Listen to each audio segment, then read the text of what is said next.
وبرکاتہ۔ الحمد للہ رب العالمین والصلاة والسلام علی رسول الکریم اما بعد۔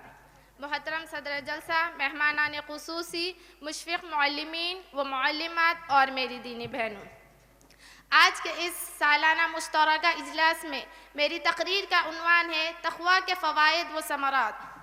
ہر انسان اپنی زندگی میں 3 چیزوں کی خواہش ضرور رکھتا ہے: مشکلات و پریشانی نہ ہو، اچھے سے اچھا رزق فراہم ہو جائے، ہر معاملات میں آسانی پیدا ہو جائے، دنیا میں گناہ مٹ جائے اور آخرت میں جنت میں داخل کر دیا جائے۔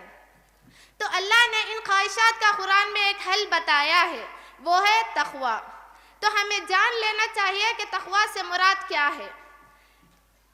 تقویٰ یعنی اللہ سے خوف رکھنا، جو بندے کو ان کی نافرمانی اور حرام کام سے روک دے، اور جو بندہ تقویٰ اختیار کرتا ہے، اللہ اس کے لیے یہ انعام رکھا ہے کہ اس کے لیے مشکلات سے نکلنے کی راہ پیدا کر دے گا اور اسے ایسی جگہ سے رزق دے گا جہاں سے اس کا وہم و گمان بھی نہ ہو۔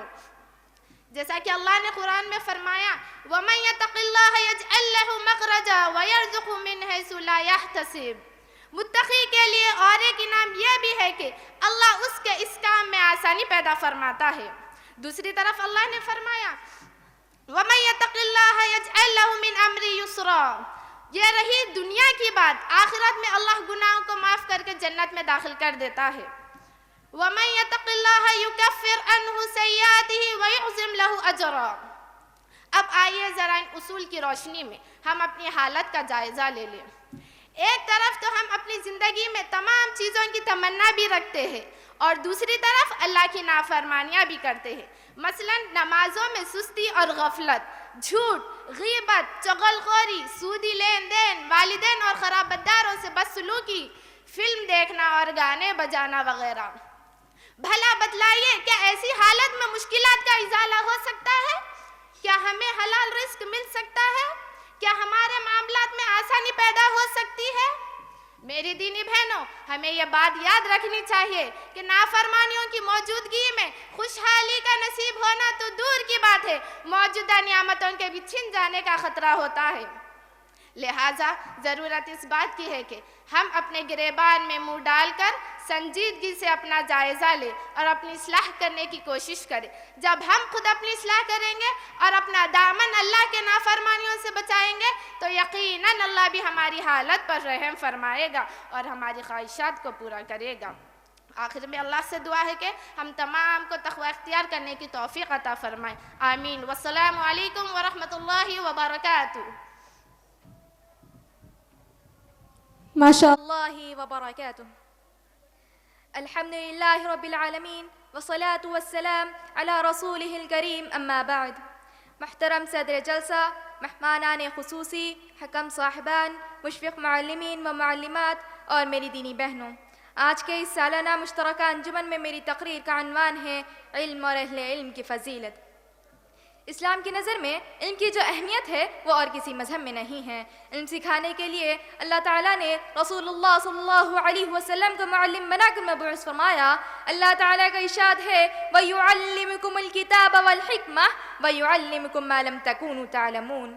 اور وہ کتاب و حکمت کی تعلیم دیتا ہے اور تمہیں وہ بات سکھاتا ہے جو تم نہیں جانتے تھے۔ علم ایسی عظیم نعمت ہے جس کی زیادتی کی دعا سکھائی گئی ہے۔ اللہ تعالیٰ کا ارشاد ہے وَقُلْ رَبِّ زِدْنِی عِلْمًا، اے نبی کہہ دیجئے اے میرے پروردگار میرا علم میں اضافہ عطا فرما۔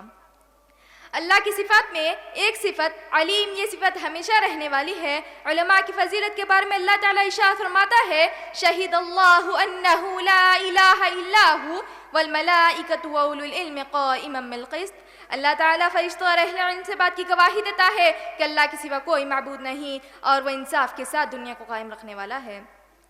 اور جب ایک شخص ابو درداء رضی اللہ عنہ کے پاس صرف حدیث معلوم کرنے کے لیے دور کا سفر طے کر کے آیا تو ابو درداء رضی اللہ عنہ نے انہیں یہ حدیث سنائی کہ رسول اللہ صلی اللہ علیہ وسلم نے فرمایا من سلک طریقا یلتمس فیہ علما سہل اللہ لہ بہ طریقا الی الجنہ، یعنی جو شخص اصول علم کی خاطر سفر طے کرے اللہ تعالیٰ اس کے لیے جنت کا راستہ آسان کرتا ہے اور فرشتے طالب علم کے احترام میں اپنے پروں کو بچھا دیتے ہیں۔ عالم کے لیے زمین اور آسمان کی تمام مخلوق، یہاں تک کہ پانی میں رہنے والی مچھلیاں بھی مغفرت کی دعا کرتی ہیں۔ نبی کریم صلی اللہ علیہ وسلم نے اس حدیث میں مزید یہ بھی فرمایا فضل العالم علی العابد کفضل القمر لیلۃ البدر علی سائر الکواکب. ایک عالم کو ایک عابد پر اسی طرح فضیلت حاصل ہے جیسے 14ویں رات کے چاند کو باقی ستاروں پر. بے شک علماء ہی انبیاء کے وارث ہیں. وہ درہم مدینہ چھوڑ کر نہیں جاتے بلکہ علم چھوڑ کر جاتے ہیں. جس نے یہ حاصل کر لیا اسے عظیم حصہ مل گیا. آخر میں اپنی تقریر ایک شعر کہہ کر ختم کرتی ہوں. آج گمنام صحیح علم کی دولت والے، آج گمنام صحیح علم کی دولت والے آخرت میں وہی سالار نظر آئیں گے. آخر میں اللہ تعالیٰ سے دعا ہے کہ اللہ تعالیٰ ہم تمام کو علم حاصل کرنے اور علماء کی عزت و احترام کرنے کی توفیق عطا فرمائیں. آمین. والسلام علیکم ورحمۃ اللہ وبرکاتہ. ورحمة الله وبركاته. الحمد لله رب العالمين والصلاة والسلام على رسوله الكريم أما بعد. فقال الله تعالى في القرآن المجيد والفرقان الحميد فأعوذ بالله من الشيطان الرجيم بسم الله الرحمن الرحيم ما يلفظ من قول إلا لديه رقيب عتيد.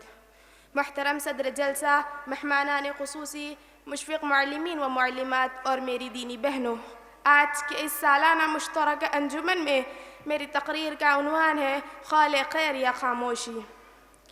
انسان کی زبان جو بظاہر ایک چھوٹا سا عضو ہے، اس کا استعمال صحیح ہو تو انسان کو دنیا و آخرت کی سعادت مل جاتی ہے، اور اگر اس کا استعمال صحیح نہ ہو تو انسان کے لیے تباہی کا سبب بن سکتی ہے.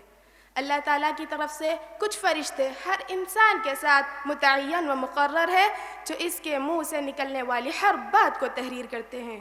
جیسا کہ قرآن مجید میں ہے ما یلفظ من قول الا لدیہ رقیب عتید. انسان جو کچھ بولتا ہے اس کے لکھنے کے لیے نگران تیار رہتا ہے. وَإِنَّ عَلَيْكُمْ لَحَافِظِينَ كِرَامًا كَاتِبِينَ. تمہارے اوپر معزز فرشتے مقرر ہے جو تمہارے اقوال و اعمال کو تحریر کرتے ہیں. ایک دفعہ آپ صلی اللہ علیہ وسلم نے اپنی زبان مبارک پکڑ کر حضرت معاذ رضی اللہ عنہ سے فرمایا معاذ اسے قابو میں رکھنا. انہوں نے پوچھا کیا ہم جو کچھ بولتے ہیں اس کا بھی مؤاخذہ و محاسبہ ہوگا؟ آپ نے فرمایا بہت سے لوگوں کو منہ کے بل جہنم میں لے جانے والا عمل ان کے زبانوں کی کٹائی یعنی گفتگو ہوگی.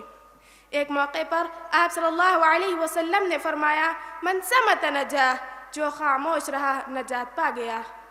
ایک اور حدیث میں آپ صلی اللہ علیہ وسلم نے فرمایا من یزمل لما بین لحییہ وما بین رجلیہ ازمل لہ الجنہ. جو شخص مجھے اپنے دو جبڑوں کے درمیان والے عضو اور اپنی دو ٹانگوں کے درمیان واقع عضو کی ضمانت دے میں اسے جنت کی ضمانت دیتا ہوں. ان کے علاوہ بہت سی احادیث میں زبان کی حفاظت پر زور دیا گیا ہے.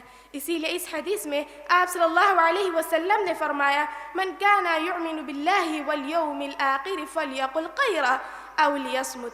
جو شخص اللہ تعالیٰ اور یوم آخرت پر ایمان رکھتا ہے وہ بات کرے تو اچھی کرے ورنہ خاموش رہے. آخر میں اللہ تعالیٰ سے دعا ہے کہ اللہ تعالیٰ ہم تمام کو اپنی زبان کی حفاظت کرنے اور اچھی بات کرنے کی توفیق عطا فرمائے. والسلام علیکم ورحمۃ اللہ وبرکاتہ. ماشاء اللہ.